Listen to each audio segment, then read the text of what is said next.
अस्सलाम वालेकुम, nice to meet you. आज मैं थोड़ा एक फ़िल्म के बारे में डिस्कशन करूँगा, साइंस फिक्शन फ़िल्म जो मुझे काफ़ी पसंद आई। मेरे फादर को भी बहुत पसंद आई, मेरे पापा को। तो अभी मैं आपको थोड़ा प्लॉट बताऊँगा उसका, कि उस प्लॉट में था क्या, उस मूवी के बारे में इंट्रोडक्शन दूँगा, और मैं आपको बताऊँगा कि किस तरह कैसी मुझे लगी, किस तरह it open a new world for me. तो ये जो पैसेंजर्स फिल्म थी, साइंस फिक्शन फिल्म है, तो इसमें ये था कि एक शिप होता है बहुत बड़ी सी, उसमें बहुत सारे पैसेंजर्स जा रहे होते हैं एक नई दुनिया तक, फ्रॉम अर्थ। उस वक्त अर्थ के कोई एपोकलिप्टिक कोई सीन था, जैसे साइंस फिक्शन फिल्म में आपको पता होता है। तो हुआ ये कि एक तो वो जाना चाह रहे थे किसी और मुल्क में। उस शिप का नाम था एवलॉन। काफ़ी सारे जो थे पैसेंजर्स हाइबरनेटिंग पॉड्स में सो रहे थे। उसमें ये था कि हाइबरनेटिंग पॉड्स में जब आप सोते हैं, उस फिल्म में यही दिखाया गया कि आप सोते हैं तो आपकी उम्र नहीं बढ़ती। आप इट्स अ मिरेकल कि आप सोते हैं और जब तक वो नई जगह पहुंच नहीं जाते वहाँ तक। उस जगह का नाम था होमस्टेड 2। और जब तक बंदा वहाँ पहुँच नहीं जाता, वो sleeping pods are function in a way कि वो ऑपरेट तब तक करेंगे जब तक होमस्टेड 2 तक नहीं पहुँच जाते। फिर वो डिसेबल हो जाएंगे, फिर वो सब अपने होम हाइबरनेटिंग पॉड्स से निकल जाएंगे। तो मूवी में ये हुआ कि एक लड़का था, एक मैन कह दो, a man whose name was Jim Preston, I believe Jim Preston था। वो एक मैकेनिकल इंजीनियर था। वो क्या करना चाहता था कि he wanted to build new things, he wanted to explore, और वो निकलना चाहता था अर्थ से। तो उसका जो है स्लीपिंग पॉड ख़राब हो गया, वो जल्दी उठ गया। जिस वक्त वो उठा, वो हैरान रह गया। they had to reach their 90 years 90 he woke up 90 years before he could reach to homestead 2, which अगर बंदा मतलब he woke up 90 years early। तो वो एक सिस्टम मेल फंक्शन की वजह से एक एस्ट्रॉइड कोलाइड हुआ था शिप के साथ, एवलॉन शिप के साथ, और फिर वो ही woke up early। बाद में हुआ ये कि काफ़ी अरसे तक वो बहुत तन्हा रहा। उसने कोशिश की कांटेक्ट करने की, लेकिन कांटेक्ट भी बड़ा अरसा, सालों भर का कह रही थी उसका आर्टिफिशियल इंटेलिजेंस शिप का। तो हुआ ये कि वो बड़ा तन्हा था, and he was starting to gain some negative thoughts. He wanted to commit बस वो रहना नहीं चाहता था। कहता था कि बस मैं कोशिश बड़ा करता था कि स्लीपिंग पॉड में वापस चला जाऊं, लेकिन अब उसने बड़ी कोशिश की, लेकिन ही फाउंड नो वे। तो 1 साल के बाद, आफ्टर एब्सोल्यूट आइसोलेशन, तन्हाई जैसे कोरोना में था, उसने कोशिश की स्लीप करने की। फिर उसको एक पॉड मिला। पॉड्स, एक कमरा था जहाँ पे बहुत सारे पॉड्स थे, बहुत सारे पैसेंजर्स थे। तो बेसिकली क्या हुआ था कि एक लड़की थी जिस उसने आंख झपकी एक लड़की की तरफ। उस लड़की के नाम था ऑरोरा लेन।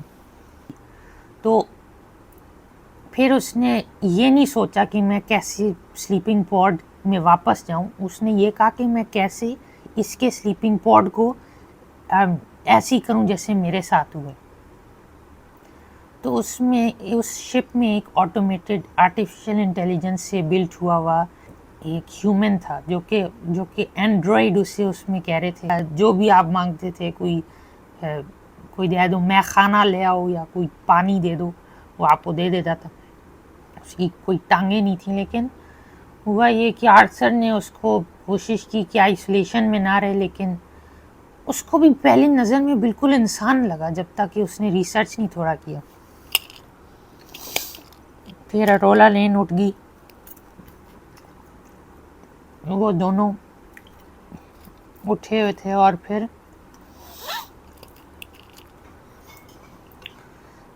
जब वो उठ गई तो जिम प्रेस्टन ने झूठ बोला कि मैंने तुम्हें नहीं उठाया, मैं भी 1 साल से उठा हूँ, लेकिन तुम्हारे में भी कोई मसला था। ये नहीं कहा कि मैंने टिंकरिंग की तो तुम उड़ गई। फिर आर्थर ने काफ़ी अरसे बाद उनको थोड़ा सा अटैचमेंट होना शुरू हो गया एक दूसरे से। तन्हाई वो भी महसूस करती थी, लेकिन वो कह रही ये एक मैन है मेरे साथ और वो लेडी है। एक लेडी एक मैन गुजारते रहे शिप में काफ़ी वक्त। आखिर उनको थोड़ी इमोशंस हुए, they felt attach to each other. फिर एक दिन जिम ने कहा मैं प्रपोज करूँगा अरोरा लेन को। तो आर्थर तो एंड्रॉयड है, उसने जिम को पता था, जिम ने बल्कि उस एंड्रॉयड को कहा था ये बात किसी को ना बताना, किसी को ना से मुराद मतलब जो लड़की उठी है जिसको उठाया उसको मत बताना कि मैंने किया है कुछ। तो उसने कहा तुम समझो मैं तुम्हारा भाई हूँ, बात हम दोनों के दरमियान रहेगी। काफ़ी अर्से तक ऐसी ही रही।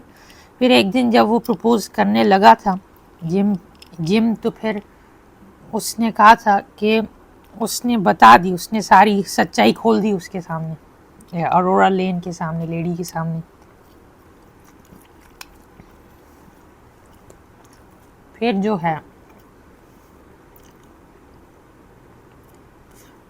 फिर अरोरा बहुत रिग्रेट करी कि मैं इस बंदे से जो है अटैचमेंट में I made a relationship with him, कोई ताल्लुक़ उसके साथ आया, मेरे नसीब में ताल्लुक़ इसके साथ लिखा हुआ था।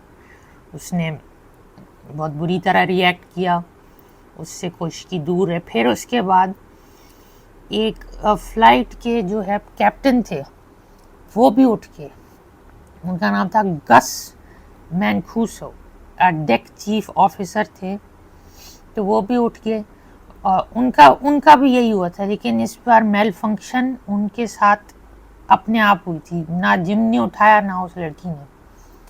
फिर उन्होंने बताया कि असल में माहौल में क्या, इस बात की नोयत क्या है, क्या हुआ था एस्ट्रॉइड शिप हिट होकर।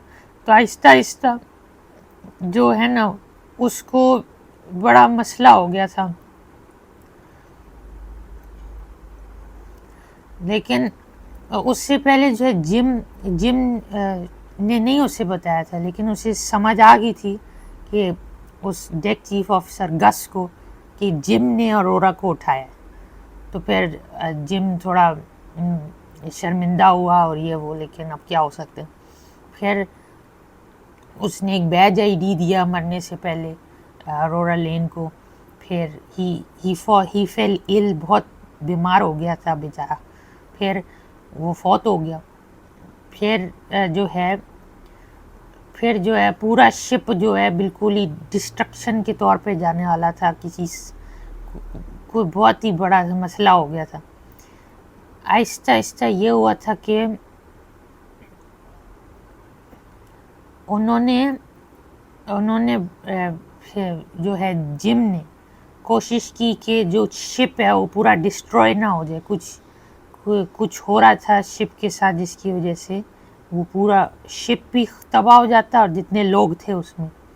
फिर जो है जिम ने कोई ऐसा मसला हो गया कि जिम ने बाहर जाके वेंट सिस्टम को खोल के उसने कोई पाइप लानी थी, कोई अटैचमेंट करना था जिससे मसला हल हो जाए। कोई प्लाज्मा था उस बाहर से।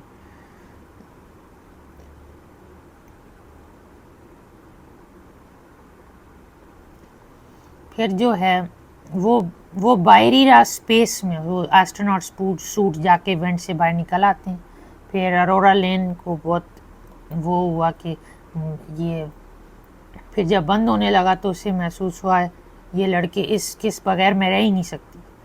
तो फिर उसके बाद उसने कोशिश की, फिर उसको खींचा तार से, अरोरा लेन ने वापस लाई, उसको डाला बेड पर, और फिर उसको कोशिश की कि वापस ज़िंदा ले आए, क्योंकि वो बेहोश सा हो गया था, बल्कि ऑलमोस्ट मरने ही वाला था। He was almost about to die. उसका वो आई बिलीव क्रैक हो गया था उसका एस्ट्रोनॉट का डोम। तो फिर अरोरा लेन ने गस के आईडी से कोशिश की उसे ठीक करने की, वो ठीक नहीं हो पाया, लेकिन फिर कुछ देर बाद पता चला कि it's the operation was successful. थोड़ा सस्पेंस था ना, इसलिए अरोरा लेन ने बचा तो लिया जिम को।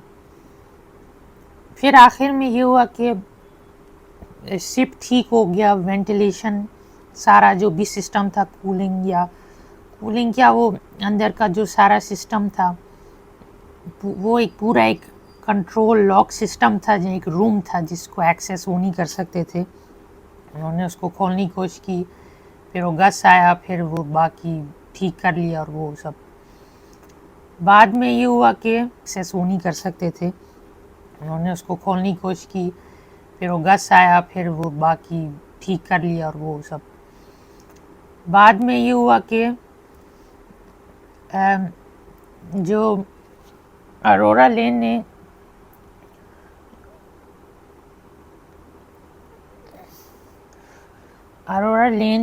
जब उस कमरे में थी जहाँ एक बेड सा था और वहाँ इक्विपमेंट थे बहुत सारे, मतलब ऑपरेशन टेबल था, not really a bed, operation theatre ही समझ लो, जैसे हॉस्पिटल में होते। उसमें जिम ने बड़े वाजे तौर पे अरोरा लेन को बताया कि you can sleep again in a sleeping pod, लेकिन इट्स फॉर 1 पर्सन ओनली। तो उस वक्त बड़ा सस्पेंस आ गया कि अब क्या करें, कोई ये क्या हो गया। फिर उसके बाद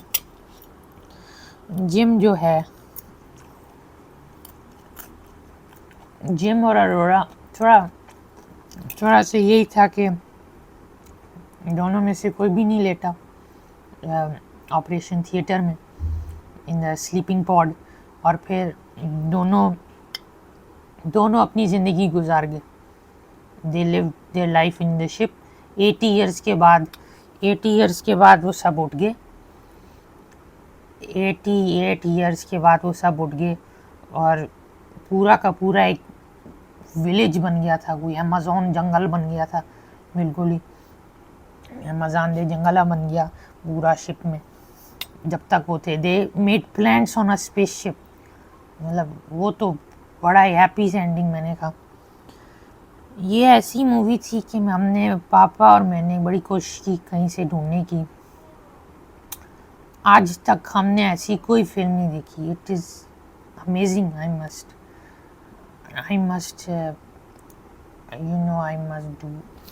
say it was very very good script. It had a very good plot, very good script.